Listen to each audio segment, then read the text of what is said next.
M fled an area in Sudan bloodied by genocide in search of safety and a better life. First, she made her way to Egypt, but soon realized she couldn't stay there. It was really dangerous. You don't know even you have maybe if Egyptian police, they will put you in jail, maybe they will kill you even. So M crossed the border illegally into Israel. She was 2 months pregnant with a daughter by her side.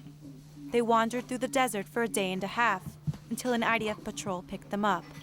One of the first calls was to Rita. There was a woman at the border, a Sudanese woman, with a baby, with a child, actually 6 years old. And if we didn't take her in, she would be separated from her child and put into prison. Rita, who prefers that we do not publicize her full name, opened the shelter in the Western Galilee, where 12 Sudanese women and their 26 children have found refuge for the time being. They are given 3 hot meals a day, clothing, baby supplies, medical care, and a loving shoulder to cry on by Rita and her staff. It's in Rita place now.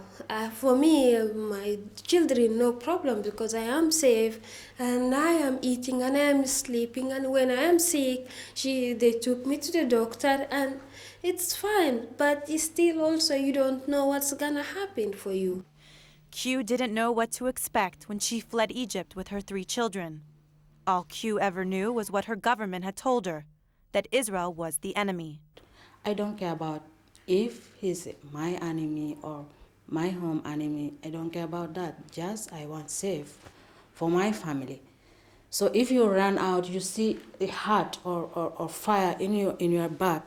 So you're going to run. You don't know what's going on, what's going for your future. You don't know what you're going to find in front of you.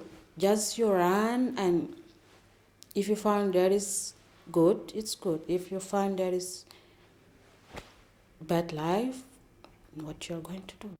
After crossing the Egypt-Israel border, Q was picked up by IDF soldiers. The first time when I meet them, I'm not believe that because there were guns and all of them they hold my children and they give them juice and they give them water and cookies and I'm not believe. Immediately I cry. I say, what's going here? I heard Israel is not good. They like war. They like to kill people and I surprised that time. I cry. There are approximately 300 Sudanese refugees in Israel. 200 of them, mostly men, are in prison. Under the law, the refugees are labeled asylum seekers. Some receive work permits. But because they are enemy nationals, they are still considered a security threat to the state. This is a Muslim country. We are in conflict with most of the Muslim world. We do not know who these people are. This is a very serious problem. And we do know of attempts of countries like Sudan to try to send in agents to Israel to carry out terrorist activity. So there's a real concern that I understand and I sympathize with. According to Anat Ben-Dor of the Refugee Rights Clinic at Tel Aviv University, these refugees have no legal status. What is clear is that Israel has promised not to return them back to Sudan, where their lives would be in danger. There was a period when the government wanted to send them back to Egypt. But in December 2005, some 30 Sudanese refugees were killed by Egyptian troops in front of the UN embassy. They could be killed in Egypt. It's an unknown. We can't even make phone calls from here because they're scared that if their families are somehow, the government finds out that their families are being contacted by relatives in Israel, their lives are in danger. In the meantime, 4 husbands have been released from prison, but only 2 families have been reunited.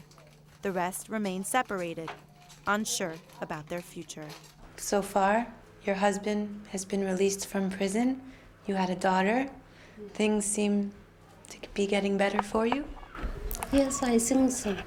Because my husband is released, and then I get a baby here. I'm okay.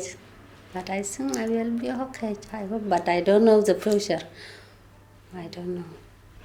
Shabbat Shalom. Shabbat Shalom. Shabbat Shalom. And And as days turn into months and more women arrive unsure about the fate of their families, they gather strength from one another and the hope that their children will know better days. This is Leah Stern for IBA News. Shabbat